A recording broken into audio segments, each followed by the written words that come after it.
ബഹുമാന്യനായ അധ്യക്ഷൻ, ക്ഷേത്ര ഭാരവാഹികൾ, മറ്റ് വിശിഷ്ട വ്യക്തികളെ, അമ്പലപ്പുഴയിലെ സ്നേഹം നിറഞ്ഞ എൻ്റെ പ്രിയപ്പെട്ടവരെ, കലാസ്നേഹികളെ, ഭക്തജനങ്ങൾ, എൻ്റെ ജീവിതത്തിലെ ഏറ്റവും വലിയ മഹാഭാഗ്യങ്ങളിലൊന്നായി ഞാൻ ഈ അവസരത്തിൽ കാണുകയാണ്. ശ്രീകുമാർ എന്നെ ഈ ചടങ്ങിനെ വിളിച്ചപ്പോൾ ശങ്കരനാരായണ സംഗീതോത്സവത്തിന്റെ തിരിതെളിയിക്കലാണ് എൻ്റെ ചടങ്ങെന്ന് പറഞ്ഞപ്പോൾ ആദ്യം അച്ഛനെയും കൊച്ചനെയാണ് എൻ്റെ മനസ്സിലേക്ക് ഓടി വന്നത്. കാരണം ഞാനൊരു സംഗീതജ്ഞനല്ല, ഒരു സംഗീതോത്സവം തിരിതെളിയിച്ച് ഉദ്ഘാടനം ചെയ്യാൻ യോഗ്യതയുള്ള ഒരാളാണെന്ന് എനിക്ക് തോന്നിയില്ല. അച്ഛൻ്റെയും കൊച്ചച്ഛൻ്റെയും ഓർമ്മകളാണ് പെട്ടെന്ന് ഓടി വന്നത്. കലാശ്രീ നമ്മുടെ കോട്ടയംകാരനായ അച്ഛന്റെ സമകാലിലെന്ന് ഞാൻ പറയുന്നില്ല, അച്ഛന്റെ ഒക്കെ ജൂനിയർ ആയിട്ടുള്ള വലിയ സംഗീതജ്ഞൻ.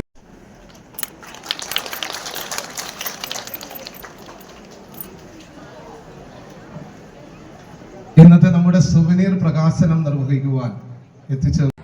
അച്ഛന്റെ ഏതെങ്കിലും ഒരു പാട്ട് നല്ലയും പാടാൻ ശ്രമിക്കാം. ഒരു പിടിയാവിലുമായി ജന്മങ്ങൾ താണ്ടി ഞാൻ വരികയായി ദ്വാരക തേടി, ഗുരുവായൂർ കണ്ണനെ തേടി. ഒരു പിടിയാവിലുമായി ജന്മങ്ങൾ താണ്ടി ഞാൻ വരികയായി ദ്വാരക തേടി,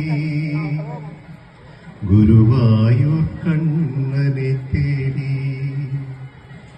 അഭിഷേകവേളയാണെങ്കിലും നീയപ്പോൾ അടിയനു വേണ്ടി നട തുറന്നു.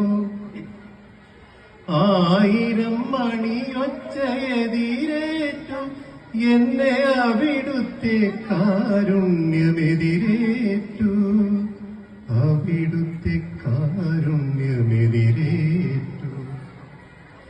ഒരു പിടിയവിലുമായി ജന്മങ്ങൾ താണ്ടി ഞാൻ വരികയായി ദ്വാരക തേടി, ഗുരുവായൂർ കണ്ണനെ തേടി, ഗുരുവായൂർ കണ്ണനെ തേടി.